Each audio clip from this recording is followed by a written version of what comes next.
Hello everyone, আসসালামু আলাইকুম। Welcome back to my channel. কি অবস্থা সবার, কেমন আছেন? আই হোপ সবাই ভালো আছেন। তো শুরুতেই একটা কথা বলে নিই, যারা আমার ভিডিওটা দেখা শুরু করেছেন, যে যেখান থেকে দেখেন না কেন, তো লাইক দিয়ে কন্টিনিউ করবেন। আপনাদের একটা লাইক আমাকে অনেক দূর এগিয়ে নিয়ে যাবে, অনেকটা উৎসাহ বাড়িয়ে দিবে দ্বিগুণ। আর যারা সাবস্ক্রাইব করেন নাই, প্লিজ একটা সাবস্ক্রাইব করে বন্ধু হয়ে আমার সাথে থেকে যেতে পারেন। তো সকাল থেকে ভিডিওটা শুরু করলাম। তো ফাইনালি উঠে গেলাম গিয়ে প্রথমত কাপড় শুকানোর জন্য। কাপড়টা শুকিয়ে দিলাম, তো একটু রোদেও দাঁড়ালাম। তো অনেকটা রোদে দাঁড়িয়ে নিচে চলে আসলাম। নিচে এসে গিয়ে আমাদের পাশে বাইরের অপোজিটে আর কি অনেক মাকড়সা জাল বেঁধেছে। তো এগুলা পরিষ্কার করা হবে। তো একটা আন্টিকে ওখানে তুলে দিছি, যেহেতু উপরে উঠতে হয়। তো উনি গিয়ে আবার অনেকে অনেক রকম মন্তব্য করতে পারেন হয়তো। উনি আমাদের আসলে গিয়ে বাসার কাজ, বাড়ির কাজগুলাই করে, হেল্প করে অনেকটা। তো উনি ওগুলা পরিষ্কার করতেছে, এদিকে আমি একটু ভিডিও করতেছি। তো গাছে লেবু সব শেষ হয়ে গেল, একটা লেবু থেকে গেছে আমাদের জন্য হয়তো। তো এটাও আমি ছিঁড়ে নিলাম, একদম অনেক রসালো লেবুগুলা।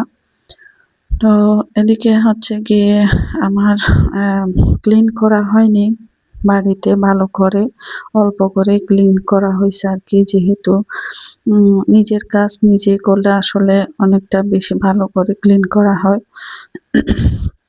অন্যজনে তেমন করে করে না, অল্প করে করে আর কি। তো এই জন্য আমি অল্প করে গরম পানি দিয়ে ডিটারজেন্ট দিয়ে আমি টাইলসগুলা সুন্দর করে জালি দিয়ে সুন্দর করে মুছে পড়লাম। একদম দপদপে হয়ে গেলে মনে হচ্ছে যেন একদম নতুন, মানে এখনই লাগানো হয়েছে আর কি, বসানো হয়েছে টাইলসগুলা। আসলে নিজের কাজ নিজে করলে এটা অন্যরকম একটা শান্তি পাওয়া যায়। এদিকে এটা ডাইনিং টেবিল। এখানে গিয়ে চুলার মানে কিচেনে আমার দুইটাই কিচেন। এটাতে গিয়ে ডাইনিং টেবিলটা বসানো, যেখানে রান্না বান্না করি না কেন, মাটির চুলায় বলেন গ্যাসে বলেন, খাওয়া দাওয়া ওখানে হয়। তো ওখানে একটু ক্লিন করে নিলাম। আর এদিকে আমি মুরগির মাংসর জন্য মাটির চুলা যেটা আছে এটাতে গিয়ে আমি পেঁয়াজ, রসুন, আদা এগুলা পরিষ্কার করে নিচ্ছি, চেলে নিচ্ছি, যাতে মুরগির মাংসর জন্য করব। যেহেতু ব্লেন্ডার নাই, এমনিতে করে নিব চাঁচড়িতে। তো আর এটা গিয়ে আমাদের মাটির চুলার এটা। ওখানে তো টাইলস দেওয়া হয় না, কারণ তো টাইলস দিলে একটু ময়লাটা বেশি দেখা যাবে। আর টাইলস গুলা অফ হোয়াইটের, এর জন্য ওখানে তেমন এমনি ফ্লোর দিছে আর কি, লাল কালারের ফ্লোরটা দেওয়া হয়েছে, যাতে সব সময় মোছামুছি করা যায় আর কি, ময়লা হলেও সমস্যা নাই। এদিকে গিয়ে আমি মুরগিটাও বসিয়ে দিব, বসাই দিয়েছি অলরেডি। এটা মুরগিটাও দিয়ে দিয়েছি, এগুলা রান্না হয়ে যাবে। আর মুরগির রান্নাটা হয়ে গেলে আমি লতি দিয়ে দিব। বাজার থেকে লতি আনা হয়েছে, চিকন চিকন, যেটা আমাদের দেশীয় লতি, ওটা না, যেটা মোটা, ওটাই আমার বেশি ভালো লাগে। আর চিকনটা একটু অন্যরকম, ওইটা তেমন ভালো লাগে না। তো এইদিকে আমার মুরগিটাও রান্না হতে থাক, লতিটাও আমি রেডি করে নিচ্ছি, লতিটাও দিয়ে দিব। এটা ফাইনালি আমার মুরগিটা হয়ে গেল। অনেক আসলে দেখতে যেমন ভালো, তেমন খেতে অনেক ভালো হয়েছে। তো চুলার আশপাশও আমি ক্লিন করে নেব ডেকচিগুলো, যেহেতু মাটির চুলায় রান্না করা হয়, একটু ময়লায় হয়। এটা কোনো ব্যাপার না, একটু হালকা গরম পানি দিয়ে মুছে নিলে সবকিছু ক্লিন হয়ে যায়। এদিকে আমি লতিটাও দিয়ে দিচ্ছি, এটাও ভাজি করব।